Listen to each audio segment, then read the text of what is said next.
단체명 바닥수리라는 단체명에는 사회의 바닥에 있는 사람들의 이야기를 수리로 세상에 전한다는 의미가 담겨 있습니다. 이 같은 의미는 사회성 짙은 바닥소리의 레파토리 작품 목록을 보면 한층 더 피부에 와 닿는데요. 분단현실을 다시금 상기시키며 통일의 영혼을 담은 닭들의 꿈 날다, 간첩 조작 사건을 다룬 더 이삿짐, 5.18 민주화 투쟁을 다룬 방탄철가방 배달의 신이 된 사나이, 해녀들의 항일운동을 다룬 해녀탐정 홍설로, 전태일 열사의 생애를 모티브로 한 다큐판 소리 테일에 이르기까지 이 작품들은 모두 단체명처럼 바닥에 있는 사람들의 눈물과 외침으로 점철되어 있는 작품들입니다. 작품 몇몇마다 과거에는 민초라고 불리던 사람들, 이른바 민중의 삶과 투쟁에 관한 묵직한 메시지로 가득 차 있습니다. 지난해 주연된 최신작 최공료 강주롱에서는 항일운동가이자 노동운동가인 강주롱 열사를 무대 위로 불러냈습니다. 지난해 3월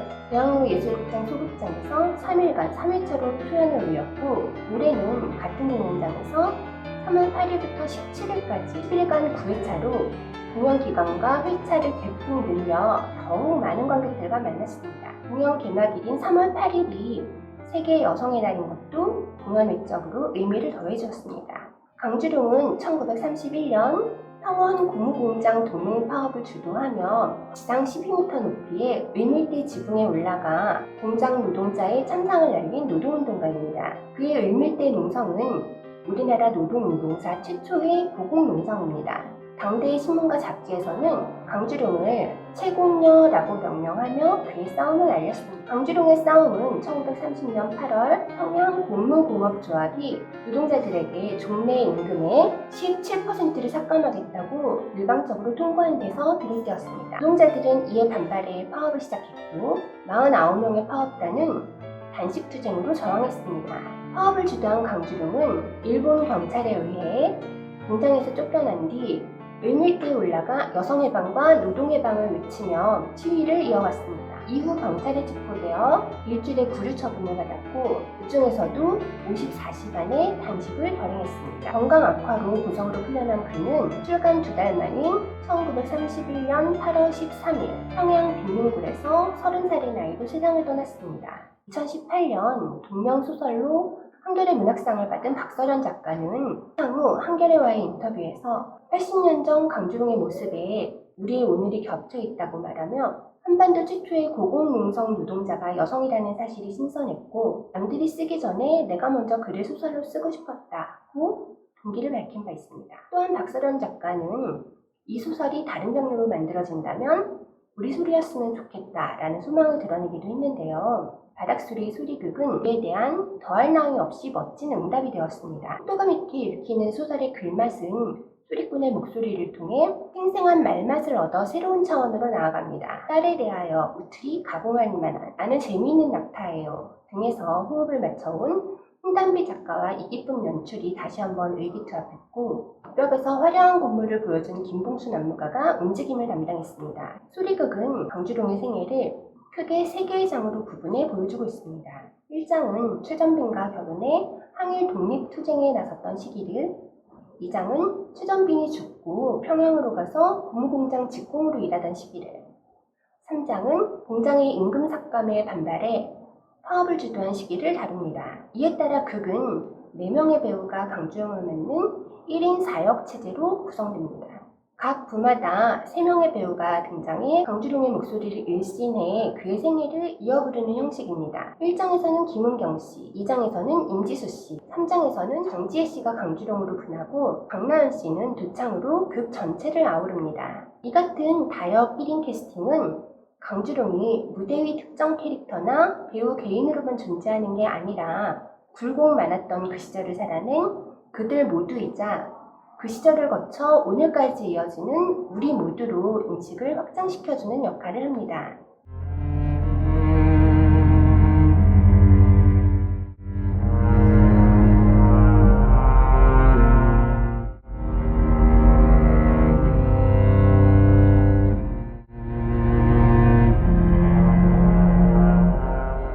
세 명의 배우가 이어달리기를 하듯 무대에 차례로 등장해 분장의 강주룡으로 살아가는 동안 강나연 씨는 무대 한쪽 혹은 구중을 위해서 강주룡을 지켜보며 당시의 상황을 설명하거나 그의 내면을 서술합니다.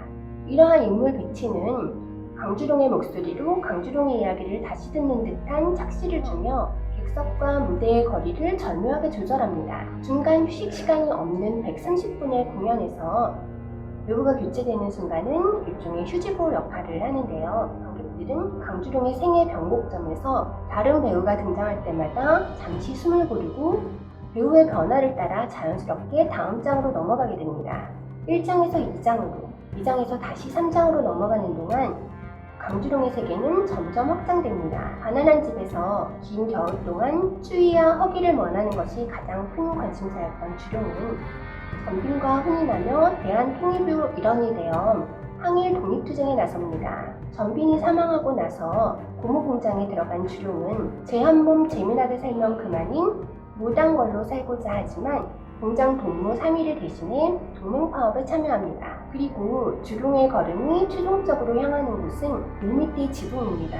을밀대에 오르기 전 주룡은 이미 죽음을 각오한 상태입니다. 한반도에서 평양으로 이동하는 동안 독립운동으로 다시 노동운동으로 확장되어 온 강주룡의 세계는 을밀대 위 채공을 통해 하늘에 가 닿게 됩니다. 아주 작은 것에서 아주 큰 것이 난다, 날아오른다 라는 서곡의 노래 가사가 을밀대 하늘과 만나는 것입니다. 우리는 49명 사업단의 임금 삭감을 중요하게 생각하는 것이 아닙니다. 이것은 결국은 평양 지역 2,300명 고무공장 노동자들의 임금을 삭감하는 원인이 될 것이므로 죽기로써 반대하는 것입니다. 이래서 나는 죽음을 각오하고 이 지붕 위에 올라왔습니다. 나는 평양고무 사장이 이 앞에 와서 임금 삭감을 취소하기까지는 결코 내려가지 않겠습니다.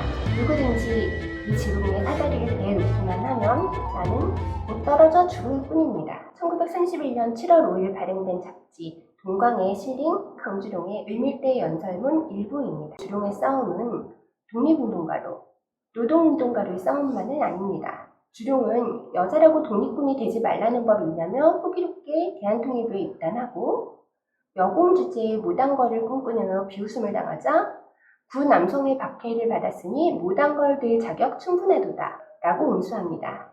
그는 파업에 참여해서도 조선의 모든 노동하는 여성들의 단결을 놓치며 이것이 여성의 싸움임을 잊지 않습니다. 주룡은 부대장 백광원과 함께 성공적으로 작전을 수행하고도 전빈의 질투와 의심에 시달리며 상처와 원망을 쌓고 전빈이 죽은 뒤에는 시어머니에 의해 남편 살인범으로 몰려 중국 경찰서에 구금되었다가 풀려나기도 합니다. 또 파업단에서 개국투쟁과 관련된 교육을 받은 뒤 조선노동당 당원 정달원에게 남성 지식인들이 노동자가 으뜸이고 근본이라고 입으로 말하는 것과 달리 노동자를 계도와 계몽의 대상으로 보고 있다며 비판을 가하기도 합니다. 극은 치열한 전장 안에서 여성이면서 조선인으로 또 노동자로 두 겹의 싸움을 해야 했던 주룡의 현실을 애둘러가지 않고 직시하게 만듭니다. 존경하는 인민 여러분, 평양 고무공장 고무직공 강주룡입니다 라는 주룡의 자기선언은 공연 마지막에 이르러 저기 사람이 있다 라는 외침으로 완성됩니다. 주룡은 여성,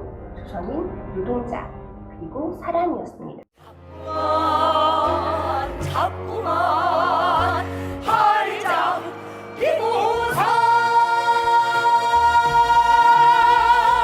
보아라 근처냐 독립군 임시기지 찾아가자 10리 10리 50리 70리 얼마나 걸었나 10리 10리 50리 70리 얼마나 남성의 박해를 받아왔으니 우리 무당걸대기 시작하는 것이지 달달달 달달달 달달달달 구름 달달달 달달달 달달달 내일 막 시작하였을 적에 우리 반장이 내 머리채 잡고 두드려 패면서 그랬습니다. 무단걸은 학생 아니면 희생이라고 내 동지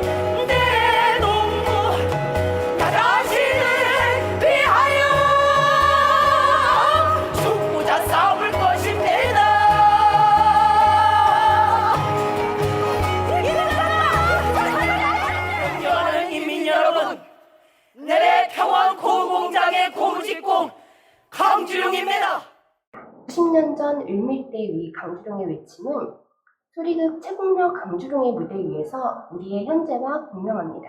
대한조선공사의 마지막 해고 노동자인 용적봉 김진숙 씨는 1986년 노조활동을 했다는 이유로 대공분실에 끌려가 고문을 당하고 징계해고를 당했습니다. 이후 그는 부당해고를 주장하며 국내 최장기 해고 노동자라는 타이틀과 함께 37년간의 기나긴 복직투쟁을 이어갔습니다. 2011년에는 한진중공업 측의 노동자 400명 정리해고 결정에 반발하여 309일간의 크레인 고공농성으로 해고 노동자들과 연대했습니다. 김진숙 씨의 37년간의 길고도 길었던 싸움은 지난 2022년 2월 명예복직 후 퇴직이라는 상징적인 행사로 막을 내렸지만 지금도 채공을 통해 여기 사람이 있다고 외치는 현재의 강주룡들의 싸움은 여전히 계속되고 있습니다. LCD 핵심 부품인 편광판을 만드는 한국 옵티컬 하이테크의 생산직 노동자 소현숙 씨와 박정희 씨는 차측의 일방적인 기업 청산에 반발하며 올해 2월 8일부터 현재까지 무기한 고공농성을 이어가고 있습니다. 여기에도 또 저기에도 우리 주변 사방 곳곳에는 아직 강주룡들이 있습니다. 바닥의 소리를 부르는 무대 위 강주룡의 목소리가 더욱 큰 울림을 주는 이유입니다.